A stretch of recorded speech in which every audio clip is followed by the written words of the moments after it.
Hello students, welcome to our channel Shweta study point. Students, आज का हमारा टॉपिक है निदानात्मक शोध प्रारूप। आज के हमारे इस वीडियो में हम निदानात्मक शोध प्रारूप के विषय में जानेंगे। तो आइए जानते हैं इस विषय में। जब एक शोधकर्ता किसी समस्या के वास्तविक कारणों को जानने तथा उसका समाधान प्रस्तुत करने के उद्देश्य से किसी शोध प्रारूप का निर्माण करता है, तब ऐसे प्रारूप को हम निदानात्मक शोध प्रारूप कहते हैं। दूसरे शब्दों में कहें तो जब कोई शोधकर्ता या फिर अध्ययनकर्ता किसी समस्या के वास्तविक कारणों को जानने के लिए, अर्थात यह जानने के लिए कि जो समस्या है वह किन कारणों से उत्पन्न हुई है तथा इसके साथ ही जो समस्या उत्पन्न हुई है उसका समाधान किस प्रकार किया जा सकता है, यह पता करने के उद्देश्य से किसी शोध प्रारूप का निर्माण करता है, तब इस प्रकार के शोध प्रारूप को ही हम निदानात्मक शोध प्रारूप कहते हैं। सरल शब्दों में कहें तो इस शोध प्रारूप के अंतर्गत एक शोधकर्ता अथवा अध्ययनकर्ता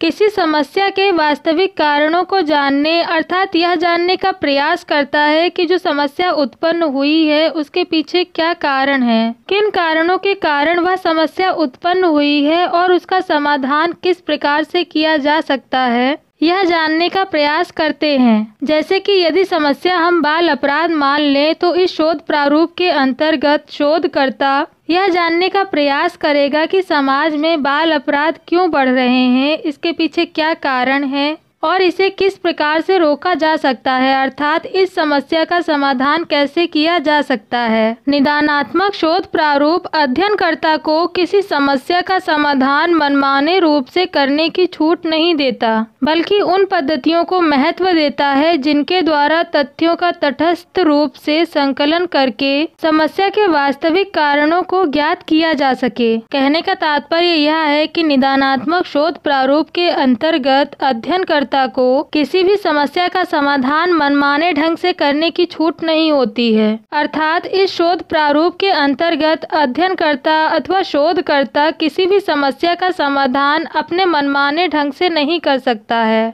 बल्कि अध्ययनकर्ता उन पद्धतियों का सहारा लेता है जिनके द्वारा समस्या से संबंधित तथ्यों का तटस्थ रूप से संकलन करके समस्या के वास्तविक कारणों को ज्ञात किया जा सके, अर्थात समस्या से संबंधित उन कारणों का पता लगाया जा सके जिनके कारण वह समस्या उत्पन्न हुई है। इस शोध प्रारूप के अंतर्गत अध्ययनकर्ता समाधान के लिए केवल सुझाव प्रस्तुत करता है। समस्याओं का समाधान अथवा निराकरण का कार्य सामाजिक कार्यकर्ताओं तथा प्रशासकों द्वारा किया जाता है। कहने का तात्पर्य यह है कि शोध प्रारूप के अंतर्गत अध्ययनकर्ता अथवा शोधकर्ता समस्या से संबंधित कारणों का पता लगाकर, अर्थात जिस कारण से वह समस्या उत्पन्न हुई है उस वास्तविक कारण का पता लगाकर उस समस्या के समाधान के लिए केवल सुझाव प्रस्तुत करता है, अर्थात शोधकर्ता केवल यह बताता है कि जो समस्या उत्पन्न हुई है उसका समाधान किस प्रकार से किया जा सकता है, वह समस्या का समाधान नहीं करता। समस्याओं के समाधान अथवा उसके निराकरण का कार्य सामाजिक कार्यकर्ताओं और प्रशासकों के द्वारा किया जाता है। सरल शब्दों में कहें तो इस शोध प्रारूप के अंतर्गत शोधकर्ता अथवा अनुसंधानकर्ता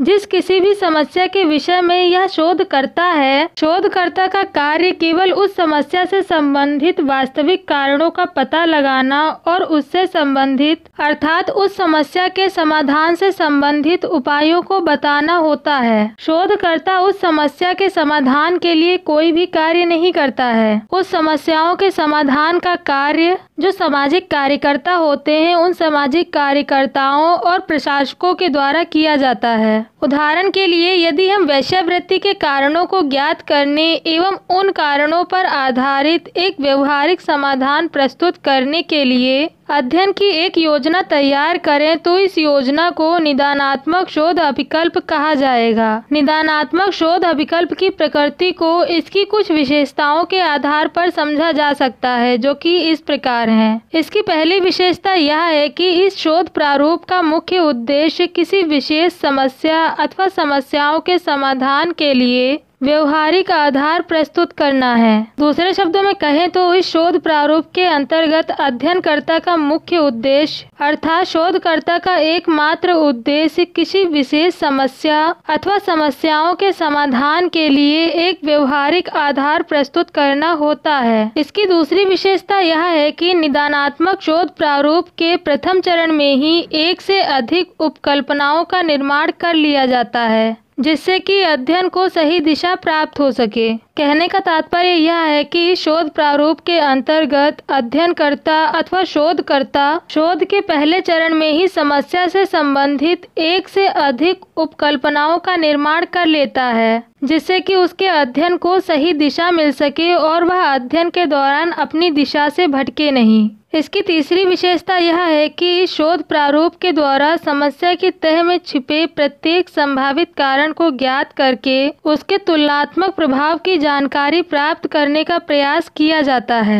दूसरे शब्दों में कहें तो इस शोध प्रारूप के द्वारा शोधकर्ता अथवा अध्ययनकर्ता समस्या से संबंधित हर एक संभावित कारणों का पता लगाकर उसके तुलनात्मक प्रभावों की जानकारी प्राप्त करने का प्रयास करता है। इसकी चौथी विशेषता यह है कि समस्याओं के कारणों की खोज वैज्ञानिक पद्धति द्वारा की जाती है। कहने का तात्पर्य यह है कि इस शोध प्रारूप के अंतर्गत अध्ययनकर्ता अथवा अनुसंधानकर्ता समस्याओं से संबंधित कारणों की खोज वैज्ञानिक पद्धति के द्वारा करता है। दूसरे शब्दों में कहें तो इस शोध प्रारूप के अंतर्गत शोधकर्ता अथवा अध्ययनकर्ता वैज्ञानिक पद्धति का प्रयोग करके शोध समस्या से संबंधित कारणों का पता लगाने का प्रयास करता है। इसकी पांचवी विशेषता यह है कि शोध प्रारूप के द्वारा शोधकर्ता की भूमिका सैद्धांतिक ही रहती है। समस्या के समाधान का कार्य किसी अन्य व्यक्ति अथवा संगठन द्वारा किया जाता है। कहने का तात्पर्य यह है कि शोध प्रारूप के द्वारा एक शोधकर्ता की भूमिका अर्थात एक शोधकर्ता का कार्य केवल समस्या से संबंधित कारणों का पता लगाना और उसका समाधान प्रस्तुत करना ही होता है। समस्या के समाधान के लिए वह कोई भी कार्य नहीं करता। समस्या के समाधान का कार्य किसी अन्य व्यक्ति अथवा संगठन के द्वारा किया जाता है।